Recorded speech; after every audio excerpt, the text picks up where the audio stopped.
I swore I'd never tell anyone what my uncle did to my mother's pregnancies, but now I have the recordings and the family is calling me insane. Maybe they're right. Or maybe I'm holding the evidence of murder. Welcome to Reddit Toxic Family Telltales channel. New episode every day. My heart slammed in my chest as Mom shoved her way into my apartment. She wasn't her usual calm, collected self. Her hands were trembling, clutching this old leather folder like it was her lifeline. I shut the door behind us, still stunned, and watched her pace across the living room.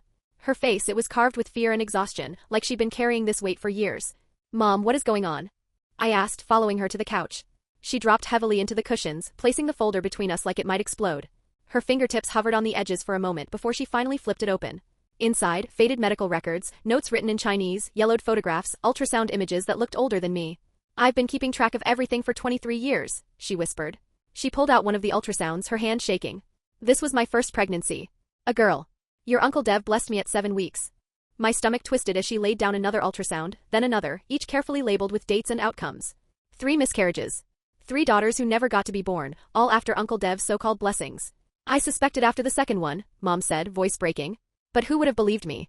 By then he was already running the family business, paying for relatives' visas, bringing people over from overseas. She reached for another stack, immigration sponsorship forms, all with Uncle Dev's signature at the bottom. Affidavits of support. Renewal applications. A dozen names I knew, cousins, aunts, distant relatives, all legally tied to him.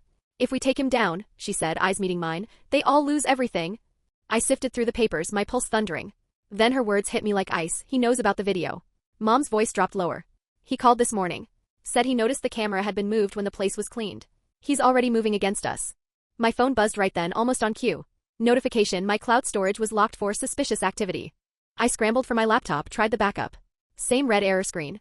The video was gone. No. I slammed the lid shut. Mom just shook her head. "Catherine's behind it. Your cousin's been working at the phone company for years. She monitors everything for him. That's how he always knows who's pregnant before anyone else does." I felt sick. Without the recording, it was just our word against his reputation. But Mom wasn't done. She pulled out a business card, Uncle Dev's import company, and slid it across the table. He's been charging immigrant families thousands for his cultural services. Gender selection through traditional pressure point techniques. This isn't just about us, it's a whole operation. On the back of the card, handwritten appointment times. Client codes. My skin crawled. My phone lit up again. Uncle Dev's name glared at me. I let it ring, but he called again. "Answer it," Mom whispered. "Don't let him know I'm here." I picked up on the third ring. "Ah, my dear niece," he said smoothly, like he was the one in control. "We need to talk about your behavior last night. The family is worried." "Hidden cameras? Wild accusations? That's not like you." "I know what you've been doing," I said, forcing my voice steady. "What I'm doing," he replied, calm as ever, "is calling an emergency family meeting. Tonight. 7 o'clock. We'll need to discuss your mental health before you hurt yourself or others." Click. He hung up. Mom's face went ghost white. "He's going to turn them all against you. That's what he does." We spent the next hour frantically photographing her evidence on my phone since the cloud was compromised. She showed me correspondence with other traditional medicine practitioners, cryptic letters about cultural preservation and blessing methods. She pointed to lists of names, a whole network of people trained under him. My phone buzzed again. This time it was my younger brother, Harry. "Emergency family meeting. Uncle Dev says you're having a breakdown." "What's happening?" I called him right away. "Harry, meet me." "Not at home. 5th Street coffee shop." He hesitated. "He showed Dad some documents, sis. Everyone's freaking out." "Please," I begged. An hour later Harry slid into the booth across from me, his face tense. 19 years old, the golden boy of our generation, Uncle Dev's favorite. "Start from the beginning," he said. I told him everything. The miscarriages. The video. The sabotage. His jaw clenched tighter with each word. Finally he sighed. "I've been seeing stuff too," he admitted. "Dev goes to that clinic downtown twice a week. I thought it was for back pain, but I followed him once. He was teaching." He pulled out his phone, photos of Uncle Dev at a whiteboard, drawing anatomical diagrams, men sitting in rows taking notes. "Mostly men," Harry said. "All watching him demonstrate on mannequins. I've tracked him for months. He's got clients at the import business too. Women come in looking desperate, leave crying weeks later." "We need those client files," I said. "That's insane," he muttered, shaking his head. "The family meeting's in 3 hours. He's already telling everyone you're unstable." Right then his phone buzzed again. He went pale. "Check the family group chat," he whispered. I opened it. My blood froze. Uncle Dev had posted hospital admission forms, my name on them dated last month. Psychiatric evaluation. Delusional thinking. Paranoia. Signed by Dr. Jonathan Gomez. "These are fake." I snapped. "I've never been to that hospital." Harry scrolled down. "Doesn't matter. Look." Dozens of replies flooded in, our aunts, our cousins, even Dad, expressing concern, thanking Dev for stepping in, rallying around him like he was a hero. Harry showed me the doctor's profile. Golf buddy. Same country club as Dev. They've been friends 15 years. My throat tightened. In 3 hours I'd be standing in front of a family already convinced I was losing my mind. The client files, I said again. It's our only shot. Harry hesitated. Then, I still have the keys. Dev gave them to me when he started grooming me to take over. If you're right about this, I'm done being his pawn. We drove to the import business at sunset. The building loomed in silence, lit only by the glow of security lamps. Harry's hands shook as he unlocked the back door. We crept through rows of dusty shelves up the creaking stairs until we reached his office. Certificates lined the walls, photos of Dev shaking hands with community leaders. In the corner, a locked filing cabinet. You check the desk, Harry whispered, working the lock with a paperclip. I dug through drawers. Shipping manifests, invoices, nothing. Then I found it, a leather journal. My heart stopped. Inside, handwritten codes, dates, anatomical sequences, payment records. He had documented everything. My hands trembled as I snapped photo after photo. Got it? Harry whispered. Click. The filing cabinet swung open. Inside, folders. Ultrasounds. Medical histories. Payment receipts for cultural consultations. Hundreds of them. There's over 100 cases here, Harry breathed. We photographed as fast as we could. My camera flash lit up stories of women from 3 different states, paying thousands, returning for session after session. Then slam. A door downstairs. We froze. Footsteps echoed up the stairwell. Back exit, Harry hissed. Too late. The office door swung open. And there he was. Uncle Dev. Standing tall in his golf clothes, silhouette cutting across the hallway light. Calm. Calculated. Dangerous. I had a feeling, he said, stepping inside and shutting the door behind him. His gaze landed on Harry. I'm disappointed. I thought you were ready to carry on our traditions. Traditions? I spat, clutching the journal. You mean murdering unborn girls? He smiled coldly. I prefer to call it helping families achieve what they truly want. He stepped closer, eyes fixed on the journal in my hand. That's private property. It's evidence, I shot back. Evidence of what you've been doing. Crimes? He chuckled softly like I was naive. I offer what Western medicine refuses, choice. Families come to me willingly. You're exploiting desperate women, Harry said, stepping in front of me. I'm preserving culture, Dev snapped, voice hardening. In China, gender preference is part of tradition. Here, it's denied. I provide an alternative. His jaw tightened. His voice dropped into a command. Now, give me the journal. I backed toward the window, every nerve in my body buzzing.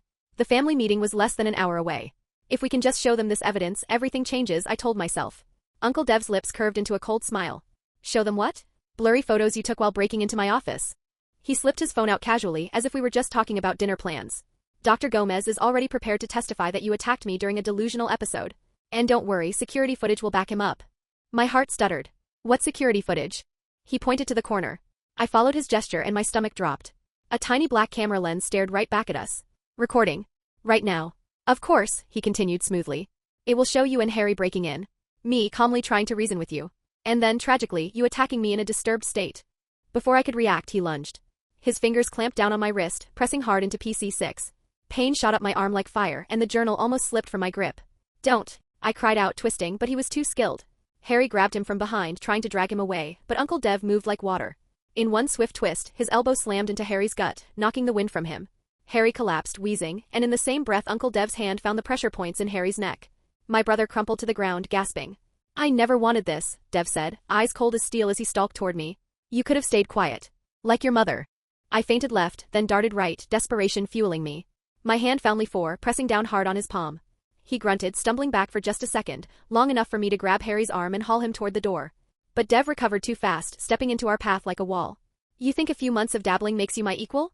I've honed this for 30 years. He struck again. I blocked once, but the second blow hit BL60 on my ankle. Pain exploded, my leg buckled, and I collapsed. He loomed over me, voice dripping with victory. The family meeting starts soon. After your little episode, you and Harry will need medical intervention. Don't worry, Dr. Gomez will take good care of you. Harry groaned beside me, trying to push himself up. Dev pulled out his phone, probably to summon his crooked doctor. My eyes darted across the desk, then I saw it. A heavy glass paperweight. You're going to hit me with that? Dev's smirk widened. Perfect. More evidence of your violent delusions. But instead of swinging, I hurled it at the window. Crash. Glass shattered, the alarm system screamed to life, red strobes pulsing against the walls. Dev's composure cracked for the first time. You stupid girl. The police will arrest you for breaking and entering. Good. I dragged myself upright, blood pounding in my ears. Let them come. Let them see your files. Your journal. Everything. His mask slipped into panic as he lunged for the cabinet. Harry, staggering to his feet, tackled him hard. Papers flew like feathers across the office. The police will be here in minutes, I said, snapping photos of the chaos with shaking hands. What's your story, Dev? That we broke into steal import records? Or will you explain the detailed medical files about gender selection services? His face flickered, rage, calculation, fear. Then his voice dropped, low and venomous. You don't understand what you're destroying. These families need me. Their culture needs me. Their daughters need to live, I spat. Sirens grew louder outside. Within minutes, officers swarmed the office. Dev instantly transformed, slipping into his favorite role, the concerned elder. My niece is ill, he told them solemnly. She broke in during a breakdown. I tried to calm her, but she attacked me. The officers barely looked at him. One lifted a file from the ground, holding up ultrasound images paired with payment receipts. Sir, we're going to need you to explain these. The so-called family meeting never happened. Instead, we spent hours at the police station. Mom arrived with her decades of records, her face tired but burning with vindication. Relatives trickled in, confused, divided. That night cracked Dev's spotless reputation. Word rippled through the community. Women began stepping forward with their own stories. The clinic cut ties. His network dissolved.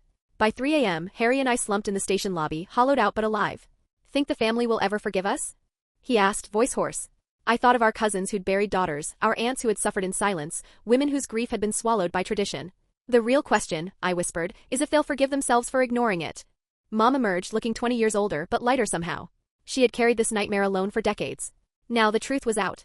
Dev's empire had been built on control, on twisting culture into a weapon. But in the end, I'd used his own pressure points against him. The family was splitting in two, some clinging to him, refusing to see the monster behind the mask. Others drowning in guilt, finally opening their eyes. But at last, the women in our family had hope of carrying their daughters to term. And all of it started because I learned pressure points for something as simple as helping a friend's vertigo, and recognized them being used to destroy lives. But the nightmare wasn't over. The next morning, sunlight hadn't even fully risen when I jolted awake. 37 missed calls. A voicemail from Dad. His voice shook with fury as he demanded I come home immediately to explain the shame I'd brought on the family. Harry was still asleep on my couch when my phone rang again. Unknown number. Against my gut, I answered. You've made a terrible mistake. It was Uncle Dev. His voice was calm. Too calm. The police released me within hours. No charges. Just a misunderstanding between family members. My blood ran cold. That's impossible. We showed them everything. What you showed them, he said smoothly, were private business records stolen during a break-in. My lawyer had no trouble dismantling that. But don't worry, I'm not pressing charges against you or Harry. Family protects family after all. Click. Harry woke to find me staring blankly at the phone. He's out. No charges. Mom arrived an hour later with worse news. 3 of our sponsored relatives had already gotten notices. Their immigration paperwork was under review. Uncle Dev is dismantling everything, she whispered, hands trembling. Aunt May's work permit expires next month. Without him, she'll be forced to leave. Her daughter just started college here. He can't do that, Harry snapped. Mom shook her head. It's perfectly legal. He's simply choosing not to renew. The timing is convenient. My phone buzzed again. A text from cousin Sarah, thanks a lot. Mom just lost her job at the import company. Hope you're happy. Another one followed, Uncle Dev has always taken care of us. How dare you spread lies. The family group chat was on fire. Dev had posted a long, heartfelt message about forgiveness, mental health, and supporting relatives in crisis. He never said my name, but everyone knew exactly who he meant. I wasn't the truth teller. I was the unstable niece who needed help. And Uncle Dev? He was still the beloved patriarch. For now. We needed a way forward and I was desperate enough to say it out loud. We have to talk to the women he's treated. If even one of them comes forward. Mom cut me off, shaking her head. Her voice was heavy, resigned. They won't. These are immigrant women who paid thousands under the table for gender selection. If they admit it, they risk deportation or worse. They'll stay silent. She was right. Every path we chased ended in a dead end. The clinic denied knowing him. His little network of practitioners scattered into the wind. Even the police shrugged without victims ready to testify. It felt like we were punching at shadows. That afternoon my phone rang. Caller ID, Dr. Jonathan Gomez. My stomach twisted. Against my better judgment, I answered. His voice oozed fake concern. I'm very worried about you. Your uncle says you've been under enormous stress. Let me help. Let's schedule an evaluation. I hung up before he could finish. Across the table, Harry hadn't spoken all morning. He was hunched over his laptop, jaw tight, eyes scanning fast. Then he sat up suddenly. There's something off about these client codes. He spun the screen toward me. He'd lined up the entries from Dev's journal by date. See this? Every 7th client has an asterisk. They're the only ones with multiple sessions. Failed treatments? I guessed. My chest tightened. Or something worse. Harry pulled up a city map, dropping pins with those asterisk clients' addresses. All clustered in one neighborhood. The neighborhood of the clinic. My pulse quickened. You think he recruits through the clinic? It fits, Harry said. Treat them for something small. Build trust. Then target the most vulnerable. Before I could respond, the doorbell buzzed. All 3 of us jumped. Through the peephole, 2 police officers. My breath caught. Did Dev press charges? But when I opened the door, the female officer's eyes were unexpectedly kind. We're following up on last night's incident. May we come in? They sat on my couch, flipping through notes. The male officer looked doubtful, but his partner leaned forward as I explained the miscarriages, the patterns, the pressure points. She sighed finally. The problem is, without victims there's no case. Your photos suggest something, yes, but not criminal proof. What about practicing medicine without a license? Harry asked, sharp. Traditional medicine's a gray area, she admitted. Unless he's prescribing drugs or claiming to be an MD, our hands are tied. When they left, silence pressed down on us. Dev had built his empire on loopholes. Always one step outside the law's reach. That evening, the infamous family meeting took place without us. But Amy, our cousin, live-streamed it secretly.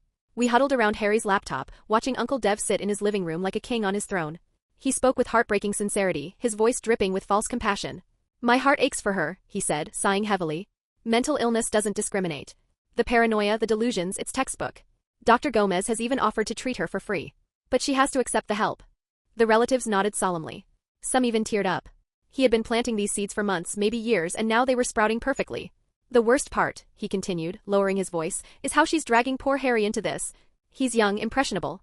He only wants to protect his sister. But indulging her fantasies, it prevents real healing. I wanted to smash the laptop. Every sentence was designed to bury us deeper. The camera caught my father in the corner, face pale, eyes hollow. Shame radiated off him. The meeting ended with Dev's triumphant announcement, a blessing ceremony that weekend, for all the pregnant women in the family. We must not let one person's illness shake our faith in tradition, he declared. Harry slammed his laptop shut so hard the table rattled. He's mocking us. He knows we can't stop him. Or maybe, I whispered slowly, he just gave us the perfect chance. Mom's eyes snapped to me. No. Absolutely not. He's already hurt you once. You're not stepping into his circle again. But the plan was already forming in my mind. We didn't have to be there. We just needed to watch. 2 days later, we met Amy in a park far from Dev's neighborhood. She was 7 months along, still keeping the baby's gender a secret. I don't understand, she whispered, glancing around nervously. What exactly are you asking me to do? Harry held up a sleek fitness tracker. Just wear this at the blessing. It tracks vitals, heart rate, pressure, movement. If he touches you the way he's touched others, it'll show up. Amy looked at me, her face twisted with fear. You really think he would hurt my baby? Look at our family history, I said softly. Count how many girls have survived. Her lips parted as the realization sank in. But he's always been so supportive. So kind.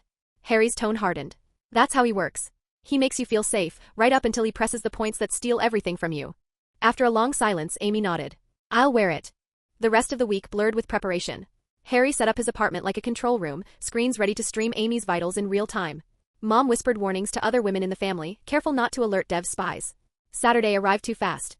That morning, Aunt May showed up at my door, her face streaked with tears. Her work permit hung by a thread, her daughter just starting college here. Please, she begged, clutching my hands. Apologize to your uncle. End this. I can't lose my life here. Her desperation cut straight through me. But I shook my head. He's ending our daughter's lives, Aunt May. How many more before it's enough? You don't have proof. She sobbed. Only suspicions tearing us apart. After she left, doubt swallowed me whole. What if she's right? What if I've built this nightmare out of shadows?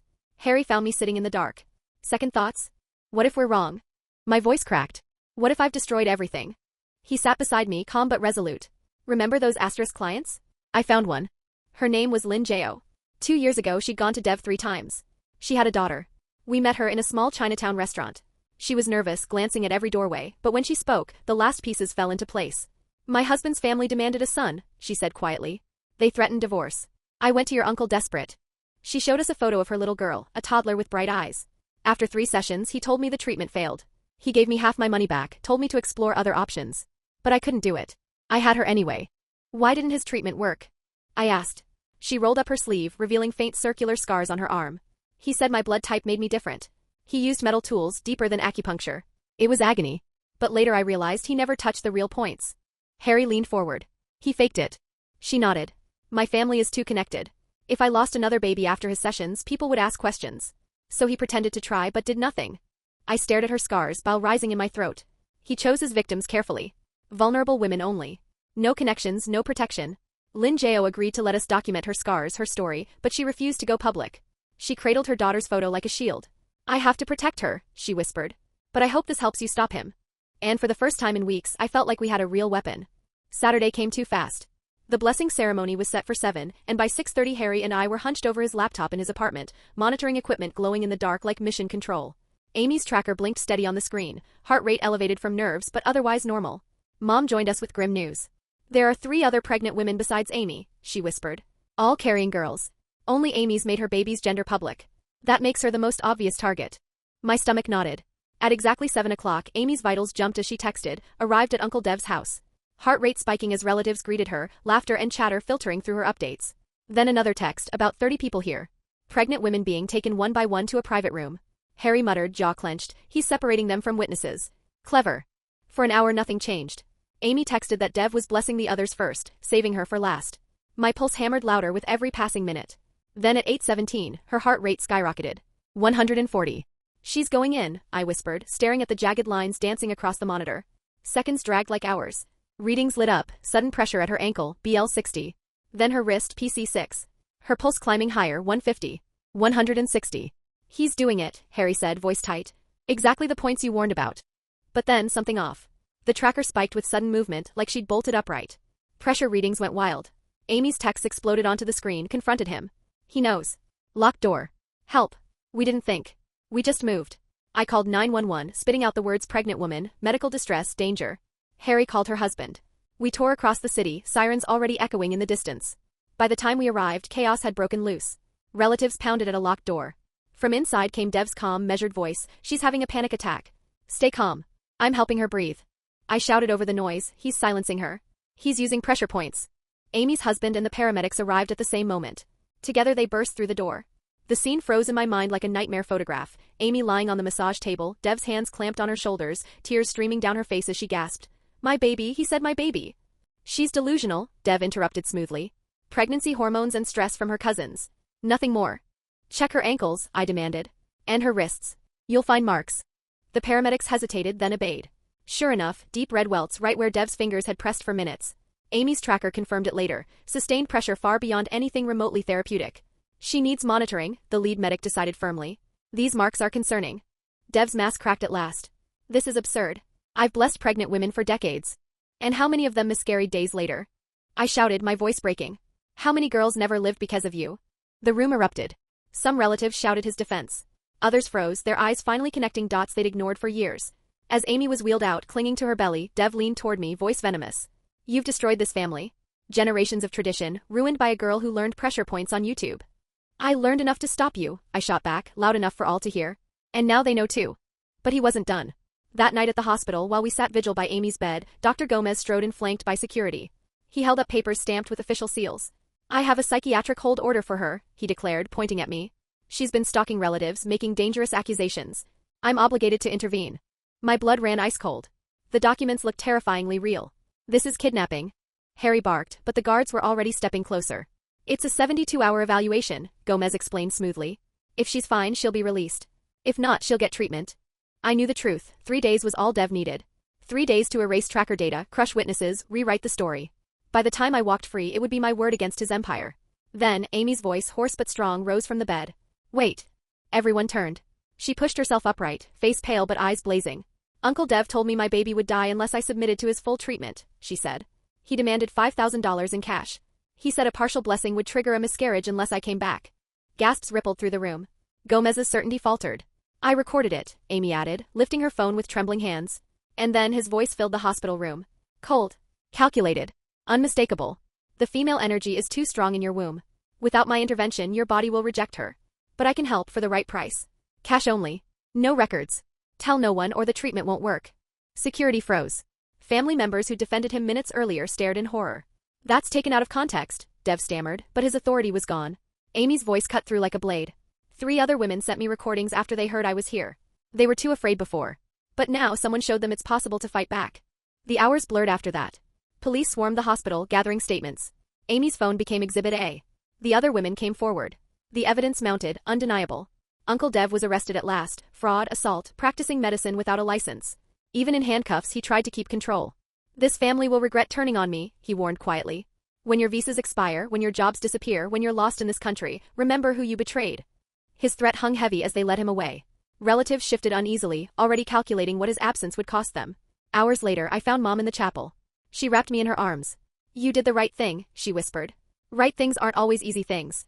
The family will never be the same, I said. No, she agreed. But maybe that's good. We've lived in his shadow so long we forgot what light looked like. 2 months later, Amy gave birth to a healthy baby girl. She named her Hope.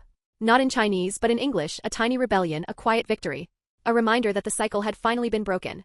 The investigation peeled back layers none of us had imagined. Uncle Dev's reach wasn't limited to our family or even our city, his network stretched across 7 states.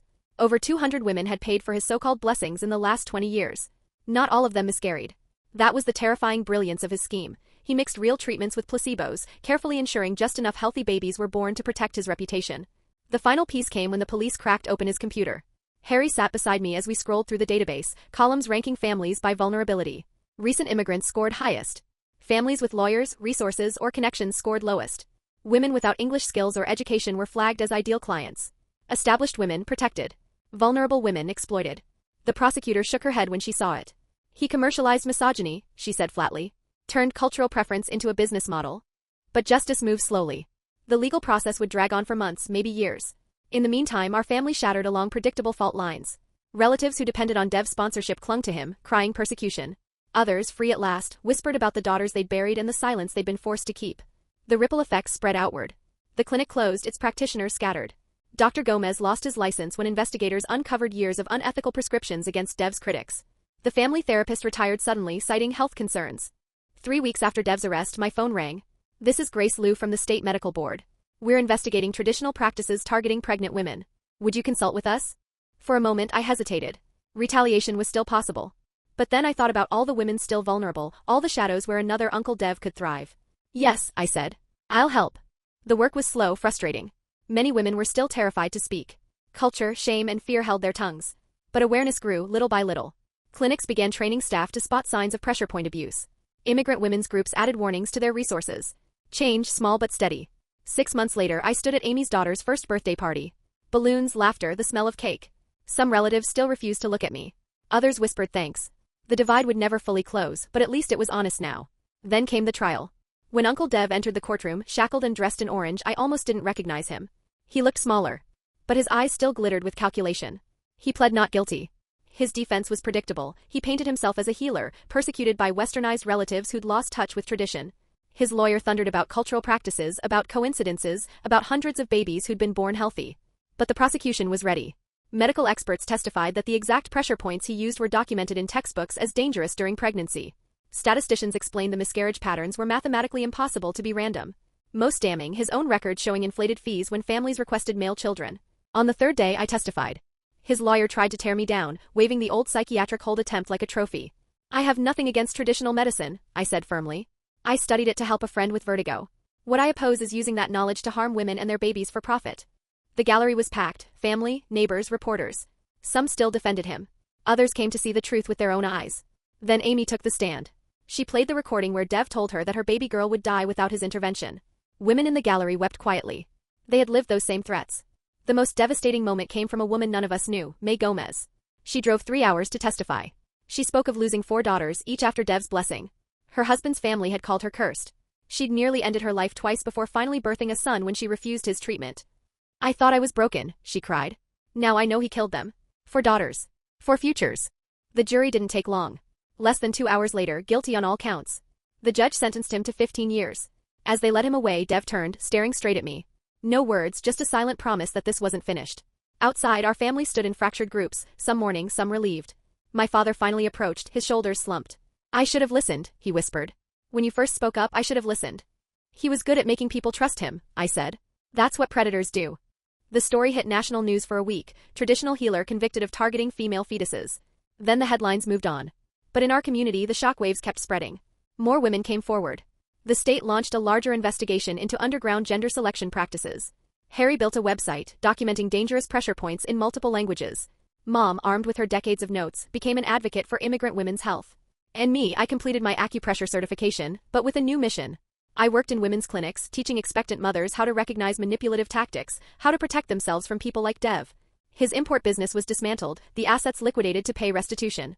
The building where we once faced him down was converted into a community center. Sometimes, standing outside, I'd hear the echo of shattering glass, the wail of alarms, the night the silence finally broke. Family reunions resumed eventually, smaller, quieter. Dev's blessing chair was gone. Pregnant women no longer singled out by men pretending to preserve tradition. Some rituals faded into memory, but in their place came something better, honesty. And every time I saw Amy's daughter toddling across the floor, clutching a balloon in her little fists, I remembered her name. Hope. Because in the end, that's what we'd fought for. And that's what survived. A year after the trial, I opened a letter forwarded through the prosecutor's office. The handwriting was unmistakable, sharp, precise, controlled. Uncle Dev. He wrote of forgiveness, of family unity, of traditions misunderstood by modern generations. But not once did he admit guilt. Not once did he apologize. The letter ended with a subtle warning disguised as concern: be careful in these dangerous times. I showed it to the prosecutor. She sighed, slipping it into his case file. Men like him don't stop, she said. They just adapt. And adapt he did. Reports trickled in from prison, Dev teaching meditation classes, building a circle of followers among inmates who shared his cultural background. His commissary account swelled with deposits from loyal supporters on the outside. Even locked away, he was weaving influence. But his empire had already crumbled. The women he'd terrorized were free to carry daughters. The network he'd built was gone. Most importantly, the silence was shattered. In our family, in our community, people knew now to question, to resist, to speak. Lin Jao, the woman whose treatment he had faked, became one of our strongest allies. She opened her restaurant's private dining rooms for women's health workshops. He spared my daughter because he feared my husband's family, she said. Now I use that same influence to protect others. The ripples spread wider. At the grocery store, a young woman approached me shyly. My mother-in-law wanted me to see a healer about my pregnancy, she whispered. Because of you, I refused. My daughter's due next month. Moments like that made the pain worth it, the fractured family, the threats, the endless legal battles. Every healthy daughter born was a victory against the system Dev had weaponized. But Harry was right, this wasn't over. His research uncovered similar networks in other cities, hidden deeper underground. The demand for sons still pulsed like a wound.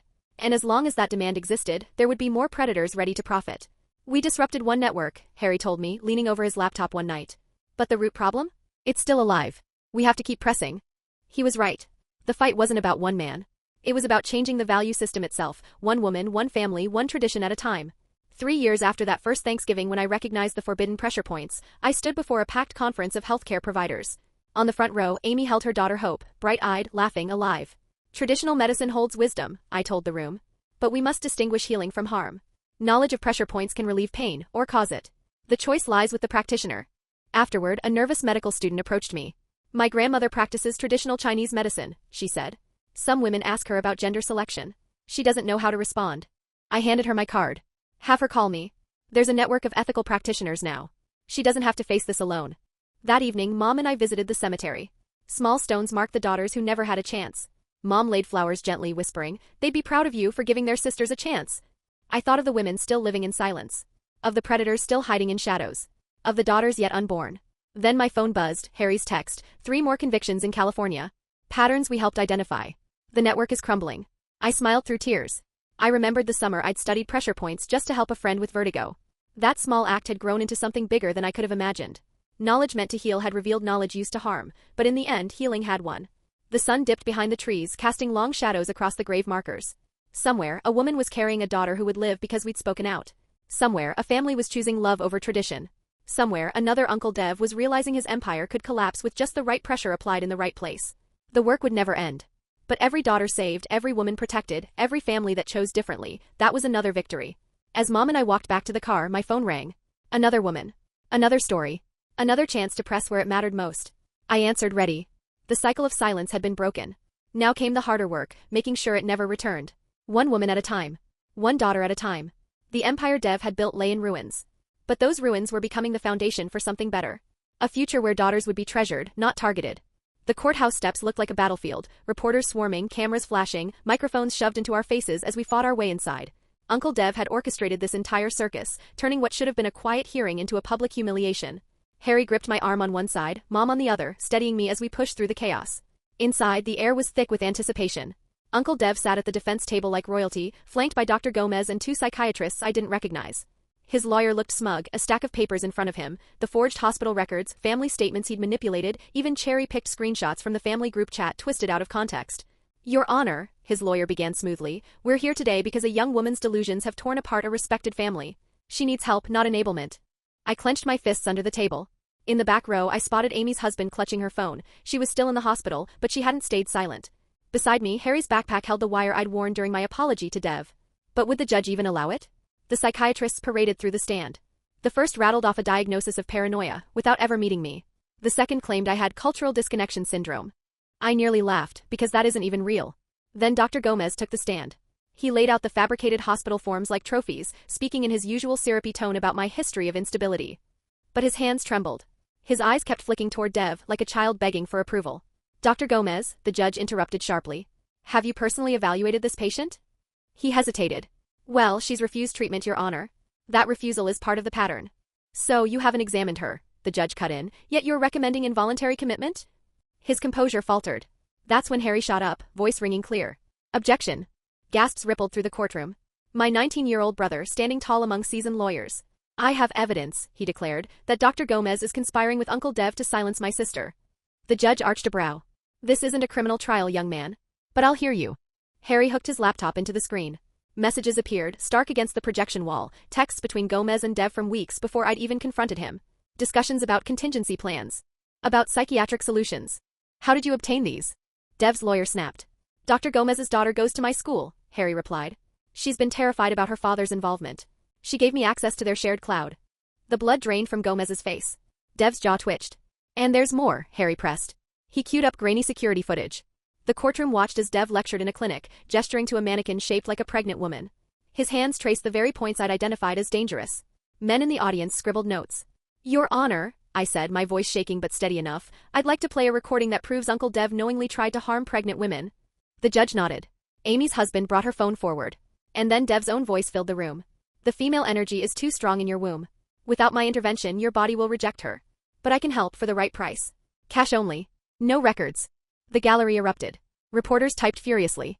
Even Dev's supporters shifted uneasily. That's taken out of context. Dev snapped, standing despite his lawyer's frantic tug. Traditional medicine uses different words. Then explain this, I cut in. I pulled out the wire I'd worn during my fake apology, pressed play. Dev's voice again, arrogant, unguarded. You stupid girl. Do you know how long it took to build this network? 12 states. Hundreds of practitioners. Thousands of families. We're preserving culture while the West lets it die. SP6, Li4, BL60, applied correctly, they cleanse the womb of unwanted female energy. 30 years of perfection. Your mother's 3 girls, successful treatments. Cousin Lisa, textbook application. The sound of his laugh on the recording sent chills down my spine. The room exploded. His lawyer shouted about entrapment. Reporters scrambled. The judge pounded her gavel, demanding order. Then Mom rose from the gallery, holding her weathered folder aloft. I have 23 years of documentation proving what he did. He killed my 3 daughters before my surviving child was born. Women began standing, one after another, family, strangers, neighbors. Each clutching paperwork, ultrasounds, receipts, medical records. A silent chorus of proof. Enough, the judge thundered. The psychiatric hold is dismissed. This case is referred immediately to criminal court and the medical board. But Dev wasn't done. He lunged at me, his fingers jabbing pressure points in my neck I'd never studied. Pain ripped through me white hot, stealing my vision. Harry reacted without hesitation. Using techniques he'd secretly learned from Dev's own videos, he struck precise points on Dev's arm. The grip loosened. I gasped air as security swarmed.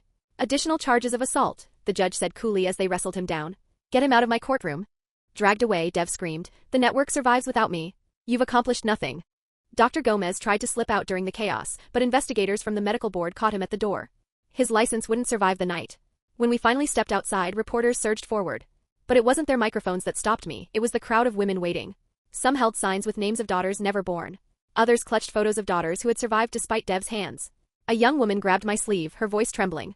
My mother-in-law scheduled me for gender selection next week. After today, she showed me her phone, the appointment canceled. My daughter will live. Because of you. Later that night at the hospital, Amy sat propped up, one hand on her belly as the news played on her screen. They're arresting practitioners in 3 states, she whispered, eyes shining.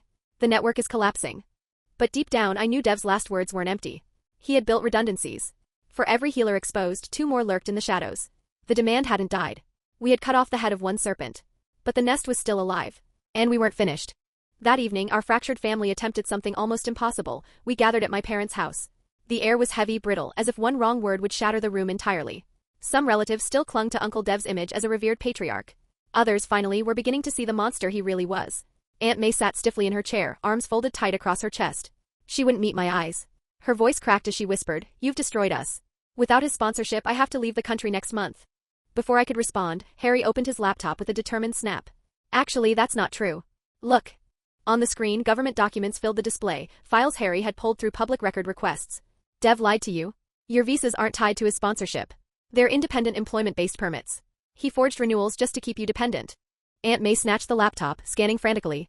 The others crowded around. Gasps filled the room as the truth sank in.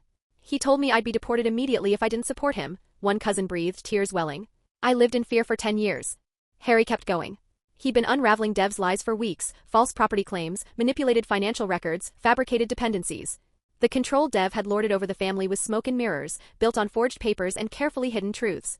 Before the shock could settle, my phone rang. It was the prosecutor. "We've seized computers from 6 of his clinic locations," she said. "The evidence is overwhelming. This will be one of the largest gender selection prosecutions in U.S. history." But even as justice gathered momentum, Dev's defenders regrouped. That night, a cluster of traditional elders arrived at my parents' door, demanding to speak. Their voices were sharp with accusation. "You've betrayed your culture," the lead elder, Mr. Tsang, declared. "You've abandoned tradition for Western lies." Mom rose, straighter and stronger than I'd ever seen her. "Murdering daughters is not tradition. It's femicide wearing cultural clothing." The elders bristled. "This girl," Tsang pointed at me, "has poisoned your minds. In China. In China, they use ultrasounds in clinics," I cut in, my voice shaking but firm. "Here, Dev used pressure points. Different tools, same hatred of daughters. Don't call it tradition. Call it what it is, misogyny." "You dare lecture us?" Another elder snapped. "I dare protect baby girls," I said. "If that makes me a bad Chinese daughter, then I'll wear it proudly." The confrontation fractured the community further. Some threatened to excommunicate us. Others, faces pale with guilt, admitted they'd suspected for years but had been too afraid to speak. The meeting ended without resolution, just a raw, painful split. Later that night, Harry pulled me aside, his face pale. "You need to see this." On his laptop, underground forums flickered with activity. Posts from Dev supporters. Discussions about preserving traditional values, moving operations to states with weaker oversight, switching to encrypted apps. Dev's network wasn't dead. It was mutating. "We need to get ahead of this," I said, my chest tightening. "If they reorganize while everyone's watching the trial." And so we fought back. Over the next week, we threw ourselves into the work. I partnered with women's health organizations, teaching clinics how to spot pressure point abuse. Harry built tracking systems to flag suspicious ads in immigrant communities. Mom traveled from temple to temple, speaking directly to women, planting seeds of caution and strength. The backlash came fast. Tires slashed. Threats slipped under our door. A brick through our window, a note scrawled in thick marker, "Stop destroying families." But allies emerged too. Lin Jao, the woman Dev had spared to protect his reputation, used her restaurant connections to fund health initiatives. Amy's husband, once skeptical, became one of the loudest advocates for protecting daughters. Even traditional healers stood beside us, publicly separating legitimate practice from Dev's poison. 3 months later, the criminal trial began. Dev shuffled into court in shackles, but his eyes still gleamed with defiance. His lawyers clung to the same tired defense. He was a healer, persecuted by relatives who'd abandoned their heritage. But prosecutor Sarah Williams dismantled him piece by piece. She presented ledgers showing hundreds of thousands in cash. Journals coded with miscarriages like trophies. 43 women testified about lost daughters. On the 4th day, I took the stand. Dev's lawyer sneered, "You studied acupressure for just months. My client has 30 years. "I studied enough to recognize forbidden points," I said evenly. "And unlike him, I use knowledge to heal, not to kill." The most powerful testimony came from a woman named Wee Gomez. She held up ultrasound after ultrasound for daughters lost. Receipts totaling $20,000. Each time, he promised. Each time, he said my body rejected girls. After the 4th loss, I tried to end my life. I thought I was cursed. The jury didn't need long. 3 hours.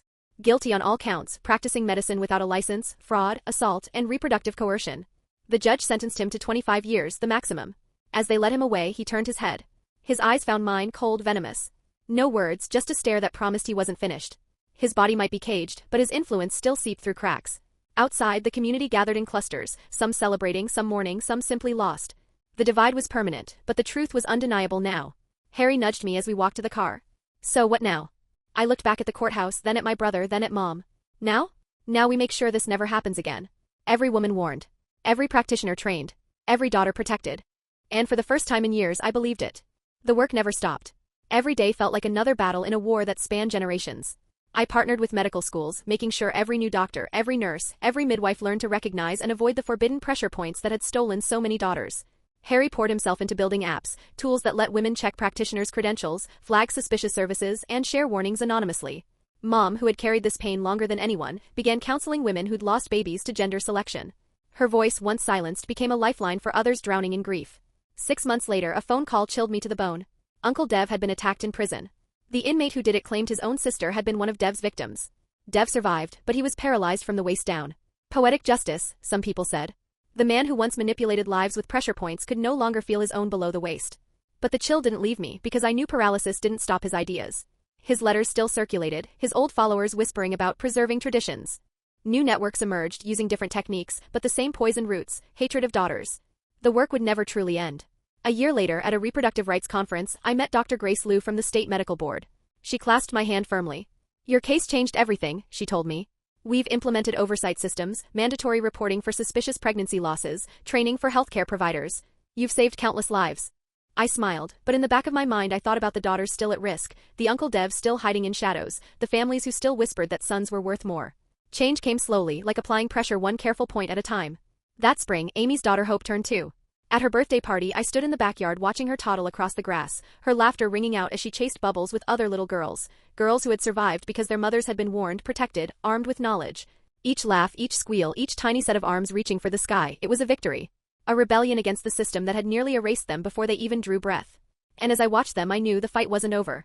But for every daughter who lived, we were winning. One pressure point at a time. Thanks for watching. Today's train wreck is over, but tomorrow's ride is already on track. Subscribe so you don't miss it.